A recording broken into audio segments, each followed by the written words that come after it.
Hello, hello, hello. I'm about to drop in. I'm gonna start the recording.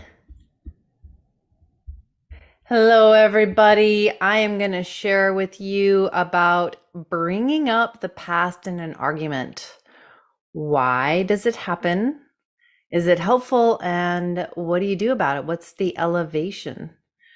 Why? Well, the why is there are a lot of reasons, but it really comes down to the fact that there is a subconscious program that is playing out for the person bringing up the past, and it's all based in past wounding, and it's just been triggered again. So even though the circumstances may have seemed like they got cleared, like everything got worked out, apologies were made, what happened was that there's usually an old wound that goes back even before the last incident that's similar. And that subconscious wound is set, unfortunately, when it's activated, it's set to perpetuate itself over and over again. And the mind loves predictability, and it colludes with the subconscious to create this experience over and over again, even though it's really unpleasant. And even though it's actually harmful, there's something that the familiarity about it and this past wounding of like, this is how life is, kind of goes into the subconscious. It's like an algorithm that's continuing to play out. And when it gets triggered, then all of a sudden, all those past hurts that haven't been healed, that haven't been metabolized, that haven't been really flushed out of the system, they're all up again.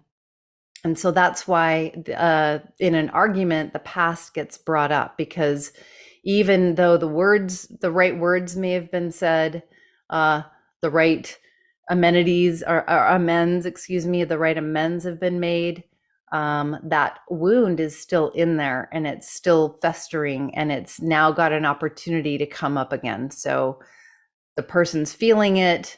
They use the last incident, something big that happened in the past, to basically express from the subconscious level, I'm feeling this same hurt again. So is it helpful? Is this a helpful thing to do? Not usually. It's not usually helpful to bring up the past for a lot of different reasons, because if you're the person who there's a past incident, caused some issues for your partner, and now they're bringing it up again, and it seems like, gosh, I thought we already cleared that. It can feel frustrating, like there's no escaping this, there's no moving forward. And it doesn't feel helpful. It's like, how do you get out of it? How, is this just, we're just stuck in this forever and it's never going to go away? And whether I apologize or make amends, it doesn't matter. It's just going to keep coming up. So it can feel very frustrating and bring up a lot of resistance and defensiveness and arguments that aren't helpful. But it can be helpful if you can use it as an opportunity to identify that there is something that actually needs to be cleared. And it's not about blame, but it's about recognizing, oh, this hasn't been put to bed. This hasn't actually been healed. So what do you do about it? This is the elevation part. Using this as an opportunity to heal is really, really helpful. For the person who is witnessing, gosh, this is being brought up again, the first thing is, don't take it personally. And if you're familiar with the 4 agreements, that's a really great thing to be mindful of. And if you're not familiar with the 4 agreements, I highly recommend you check it out. Gabor Mate. The next is to focus on the emotions that the person who's brought up the past, like to really have them focus on their emotions and how those emotions are feeling in their body. Because that bringing up the past is basically an alarm signal saying, I'm feeling the same way as I felt back then. And so it's an opportunity to, let's focus on how you're feeling. where it is in the body. I often do this when I talk about feelings in the body because I often feel them in my heart, and that's a common place where we can feel them, but you can feel them in your jaw, your belly, your solar plexus. You can feel it in your shoulders. You can feel it all over. But to stay focused on that, and then to bring compassion from both sides, the person who is bringing up the past to be compassionate towards themselves and their partner. And hopefully the partner can also be compassionate towards the one who's brought up the past, to bring that compassion and to really take a moment to listen, to let that hurt get expressed. Because again, a lot of this is old feelings, old wounds that haven't had an opportunity to really be expressed. And emotions are a lot like water. When they have an opportunity to flow, they things change. It's life-giving, it brings life. When they get stuck and we feel like it's not safe to express this feeling, I'm not supported, I'm going to be judged or whatever. A lot of times we clamp down on hard feelings because we think we're not supposed to be feeling them, or it's not good to feel them. So we tighten up on them, stuff them down, and then they're on backlog and looking for an opportunity to come up and be expressed. So giving them an opportunity to come out, whether it's crying, being held, screaming into a pillow, beating the hell out of a pillow.